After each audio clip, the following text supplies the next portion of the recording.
So good evening, everyone. It's really wonderful to have a house of my living room full of people and to have folks out there in cyberspace. It's great to have you with us.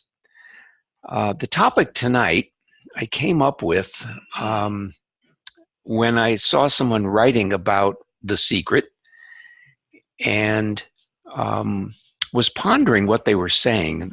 And it sensed at that time that there was something not quite right about what I was hearing, and I wasn't sure at first just what it was. And I gave that some thought, and I looked at some things that I had. I'm going to take my glasses off, and I began to realize just what it was. The Secret is a really wonderful thing, and when I first read I think it was the book I read about it, that I thought, well, that's the thing that everybody should understand. So what is the thing about The Secret that people should understand? And then I'll explain why I think that the usual way it's talked about is not completely adequate.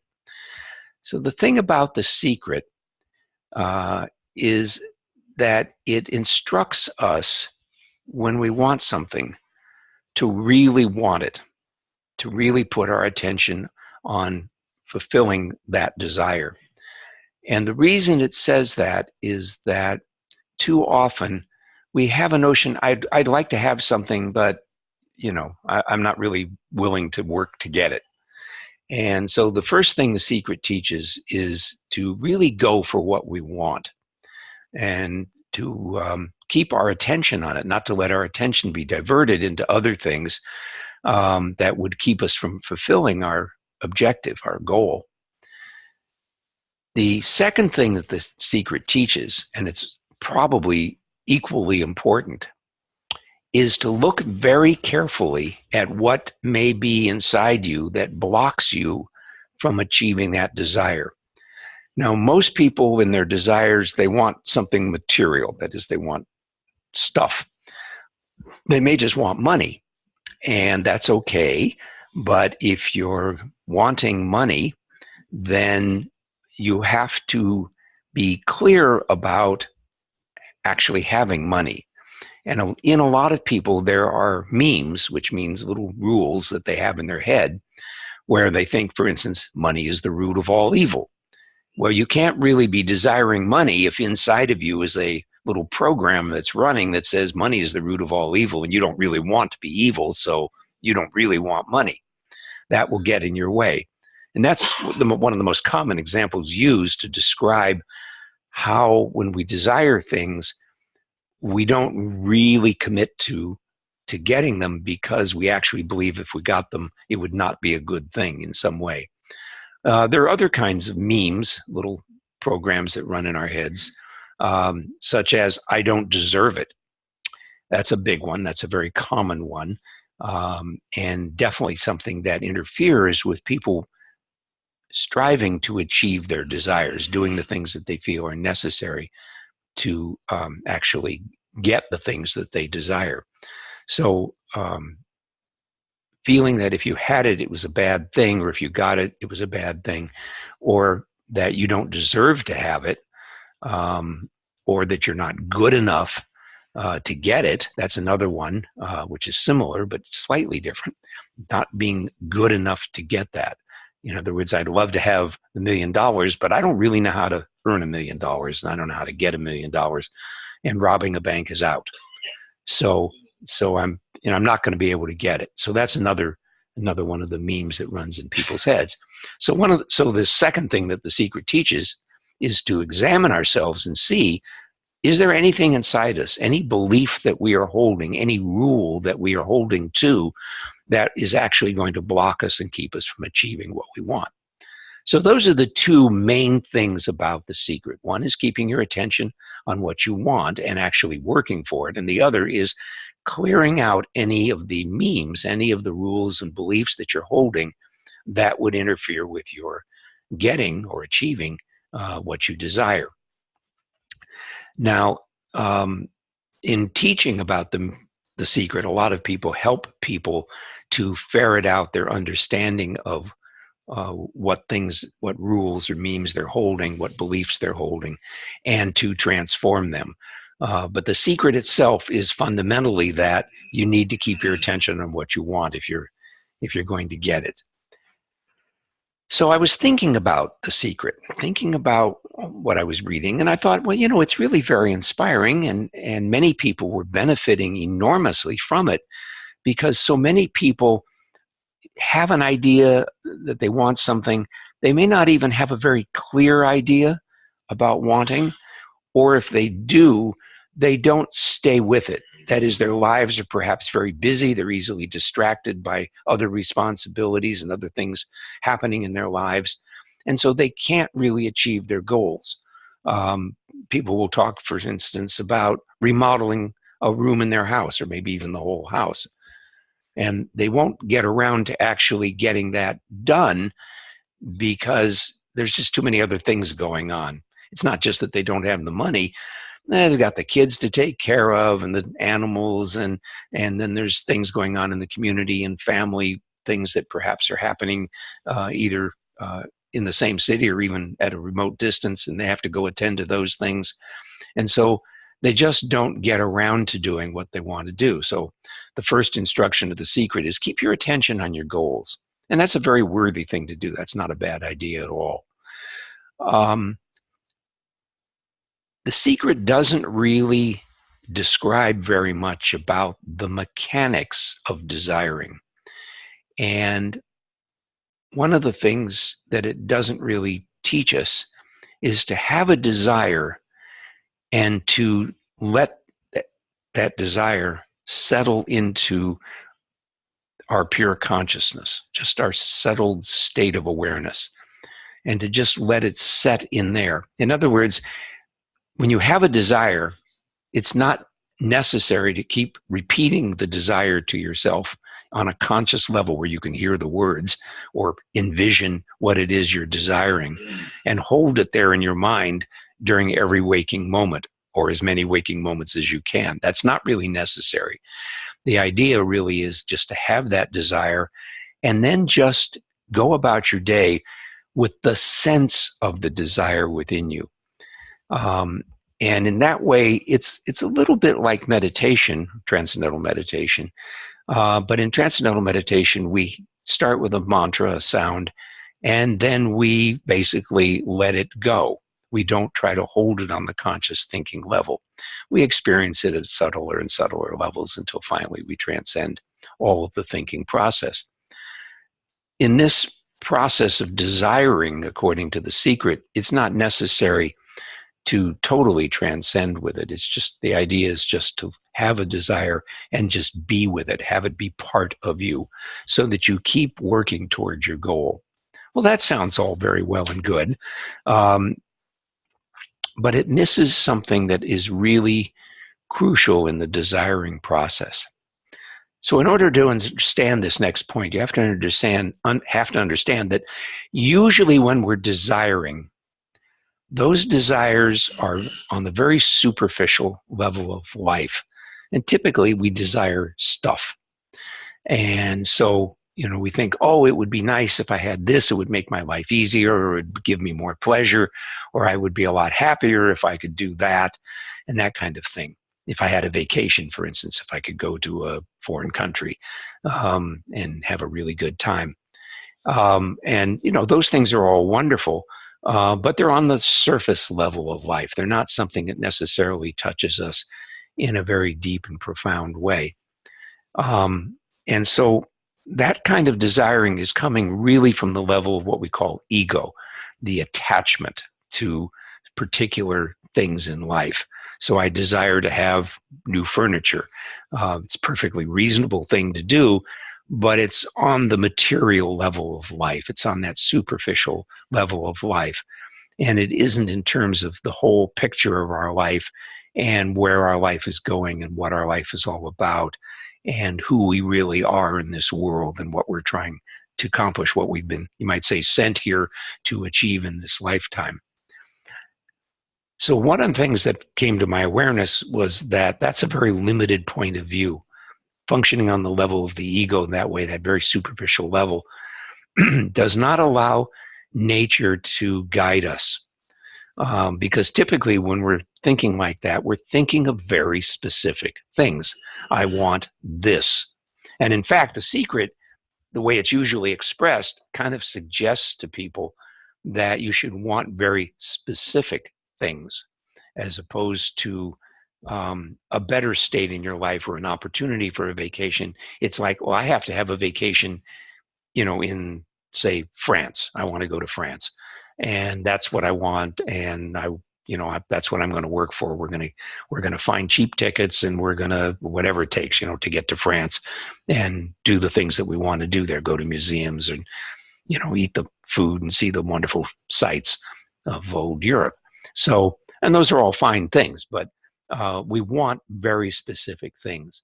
But it might be that if we would open ourselves more broadly, we would take in the sense that what nature wants us to do, that what I feel really guided to do, yes, it's to travel, but my direction might be more fluid.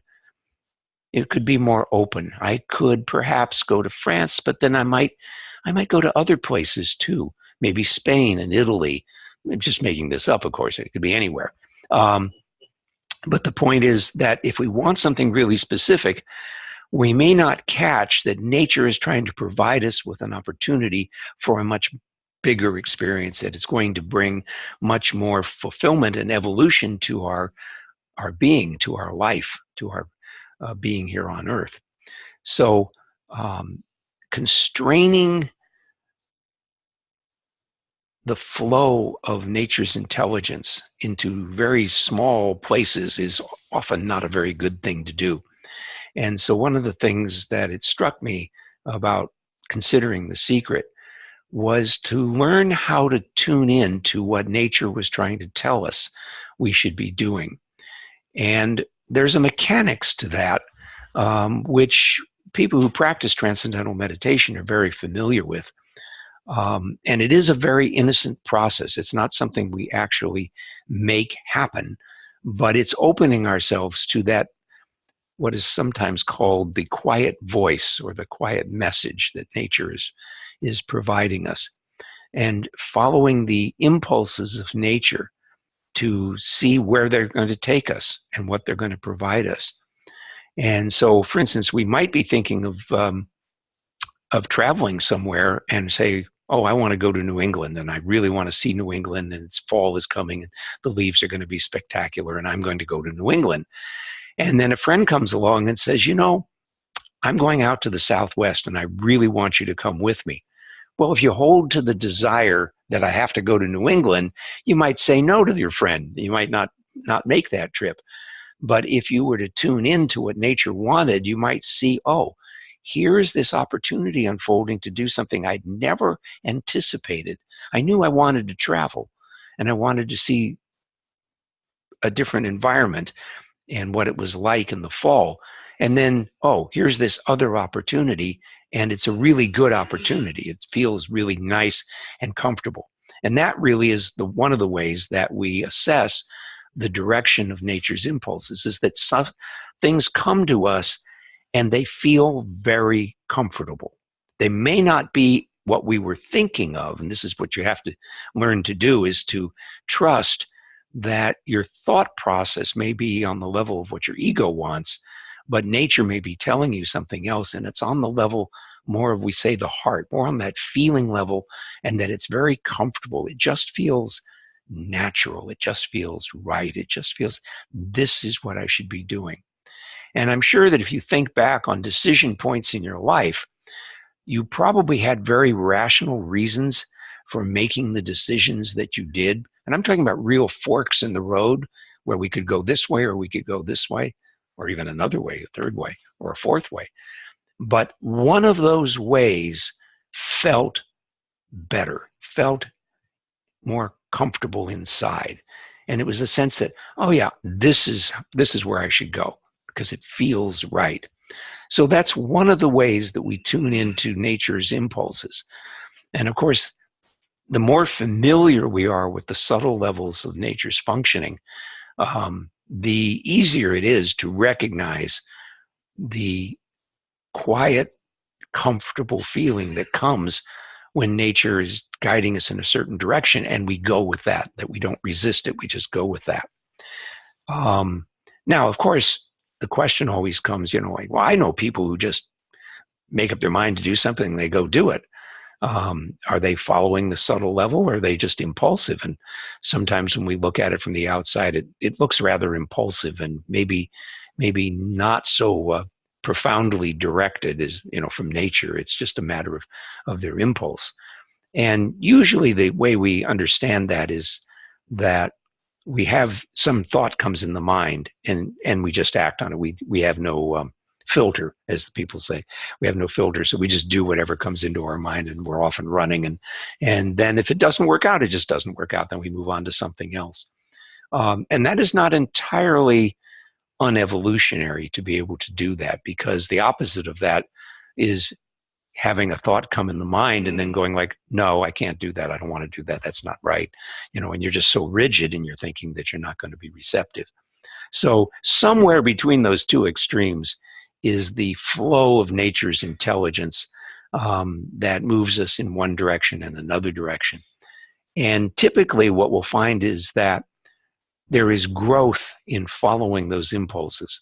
Whereas if we're impulsive, just based on the whim of a feeling that may pop into our awareness, there are consequences of that don't appear to be very good. And we may wind up hurting other people, or hurting ourselves, or cutting ourselves off from any opportunity for real fulfillment. And I've known many people who do that. For some reason, the idea of relationships pops into my mind, and I can think of clients that I've had who every time they get into a relationship, they're suddenly off somewhere else. It's, well, I got to go out of town, or, there's someone else comes along and they look much better. And you realize as I'm sitting there looking at them that, they have commitment issues. They're afraid to really get into a deep, intimate relationship because they're afraid that they're going to get hurt in some way. And so they flit from one relationship to another because they never really want to land anywhere. They're too afraid to do it. So that gives you an example of the kind of way in which the mind can kind of run off in different directions and cut us off. So if, as one looks at that kind of behavior in oneself or in other people, it gives you a chance of assessing, am I really following deep impulses of nature, or am I just following the whim of my thinking, which moves very quickly from one thing to another? So tuning into those deep impulses of nature, where things are very comfortable, where change of direction is very comfortable. What we have to also do then is the same thing we're talking about with The Secret, is not let the rules and beliefs that we hold in our awareness interfere with our following those impulses. So if you hold a belief that you need to stay put because one reason or another, but an opportunity arises that feels just really, oh, that would be really nice. If you cut that off because of some belief, then you need to clear that belief out of the way so that you're open, so that you open yourself to the possibility of following the guidance of nature. And as I said, sometimes the guidance of nature is very surprising, providing us with opportunities that we might never heretofore have thought of or have given ourselves permission to follow. So giving ourselves permission to follow a subtle impulse is a very valuable thing. When I say subtle, it means it's a quiet impulse, which when it comes to us, it feels very comfortable. It feels very natural. It feels right when we actually open ourselves to the possibility. You just evaluate it in that way. Does this feel right? Even if not perfectly logical or not something that I had thought up when I really contemplated possibilities for myself. So that gives you a good sense of finding the impulses of nature and opening yourself to following them. I should talk a little bit more about clearing out the memes that keep us from being able to follow those impulses of nature. Let's use the one that's, I think, is one of the most common, and that is that having money, particularly having a lot of money, is a bad thing, that it's corrupting, that it makes you become very selfish or greedy, and you want more and more and more, and all those kinds of things like that, and that somehow that having money is not a good thing. And it could, it could be a matter of degree how you think about that. But let's just take that as an example. The first thing you have to do is to recognize that you have the belief. So that belief may be a very quiet thing in the back of your mind. It's not always in the forefront of people's minds when they say, well, I want to make a lot of money. I want to start a business like of such and such, and it has great potential, and I'm going to make a lot of money. And then you catch yourself saying, but if I make a lot of money, I'm not going to be a good person. And my family will be very suspect of me. They won't like me anymore. And either that, or they're going to be total leeches, and, they're going to want a cut of everything I make, things like that. And you're going to think about things that are going to make having money unpleasant, even if they're not true, but you just think about them. You anticipate them like that. And so you have to recognize that that's there. And then there are various ways of clearing that up. One of my favorite ways is the emotional freedom technique, known as EFT. Some people call it tapping, where you tap the various places people tap. I use a particular routine that I learned from Smith. I can't think of his first name right at the moment. It'll come to me in a moment. Robert Smith. And, he uses a spot here between the eyes and the side of the eye and the underside of the cheekbone, underside of the head of the collarbone. And then he just grabs the wrist like that. And while you're doing those things, you say some things to yourself, and the tapping helps to reprogram that. So you'd start out by saying something like, even though I'm afraid of having a lot of money, and I think it's a really evil thing, it's okay if I have money. I know how to use that money well and to achieve good things with that money. I release and let this go. You're holding onto the wrist, and then you let go, and you take a big, deep breath. And then you say some word that affirms the positivity of this. And I like the word freedom myself. Smith uses a different word, but I like the word freedom because it means freedom from the binding influence of my beliefs, my limiting beliefs, and the binding influence of the impressions that I have taken in from my childhood, my education, and from my culture and my surroundings.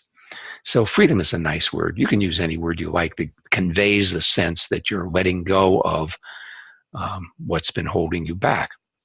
And then you assess how strong the feeling is that money is a bad thing.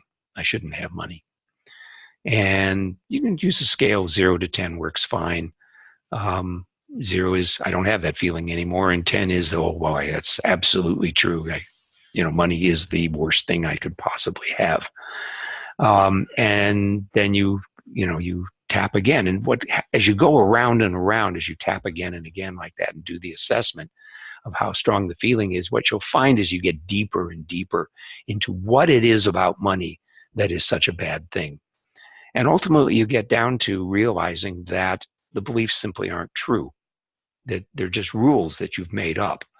And you don't have to become a bad person if you have money, and it will not necessarily make you greedy and evil. You can be a very good person and, go about having a very respectable life, a very positive life, having a good influence on yourself and other people, even though you have money. So that just gives you an example of one way of dealing with those kinds of processes, those kinds of rules that are going on inside of you. And another way is to use a program known as interrelationship focusing, which is a wonderful technique, which I'm really not going to be able to describe here. It's something that takes some training to be able to do, but it's really a wonderful thing to do, which allows you to look at And we usually think in terms of parts within, a felt sense within, some feeling thing within. And oftentimes that thing has very definite characteristics. Negative things tend to be rough and hard and often very cold, or they can be fiery. And nice things tend to be warm and cuddly and furry and soft and like that. But they may have all kinds of feelings. And so you learn to sense deeply inside yourself what is going on. And it is not at all unusual, and I run into this with people who are really stuck, that there are multiple parts inside them that are in disagreement with each other. They're practically at war with each other. And it's impossible to move because each of them is fighting for control and won't let the others have any efficacy. And the wonderful thing about that approach is that you don't have to actually convince them to change. You just sit with them with your awareness. And in that settled state, they will naturally change, because what they're really striving for is to be heard, which is what we're all striving for in some ways in our relationships. We want to be heard. And when we're heard, when we feel heard, we feel like, oh, okay, this is all right. Now I'm heard, I'm recognized, I'm respected, accepted, etc. And so now I can be okay. And so the energy of that thing just dissipates. When I do energy work with people, I sometimes do that on a very subtle level with people. And also I'm just sitting there with whatever disturbance in the energy field may be there. And I may just see that as a pattern without even trying to attach any or identify any specific meaning to it. And then just allow that to dissipate just by having my attention on it at the finest level of awareness. So there are all these different approaches for doing these kinds of things. And when people feel stuck, then they come to me and I help them get unstuck so that they can fulfill their desires, but most specifically so that they can find the desires that nature is providing them, that is taking them in some particular direction. And I help them overcome whatever it is that's keeping them from moving in that direction, what's holding them back. So that's really the secret of this, behind the secret. The secret is a wonderful thing of moving in the direction of our desires and moving in the direction that nature is taking us. But there's more to the mechanics of that in terms of recognizing what nature's impulses are for us and then moving with them, freeing ourselves of any impediments that might keep us from moving to fulfill nature's desires for us. And part of what nature is desiring for us, of course, is that we should learn certain lessons. And so unfortunately, nature doesn't tell us what the lesson is. It just gives us the experience. It gives us the opportunity for learning. And so we plunge into that. We flow with that. And then sometimes we become aware of what the actual lesson is that we're supposed to learn. But we go through the experience. And as we do that, Maharishi used two terms which I find particularly charming and descriptive. One is that in the initial stages of the process, we learn that we experience support of nature, which means that when our attention is in the direction that nature wants us to go, then things rally to support us in that way. And so if we want to go in a certain direction, traveling, for instance, and we have pets, we need to have the pets taken care of while we're going to be away. And instead of having to hunt and go through the yellow pages and find pet sitters and all that kind of thing, somebody just pops up and says, oh, I heard you're going to be going away. What are you going to do with your pets? I'd love to keep them for you. And things like that would happen. So that's just a silly little example, but it actually is just very descriptive of how nature can support us in ways that we never could have anticipated or even planned for. They just happen. And so supportive nature is a wonderful thing.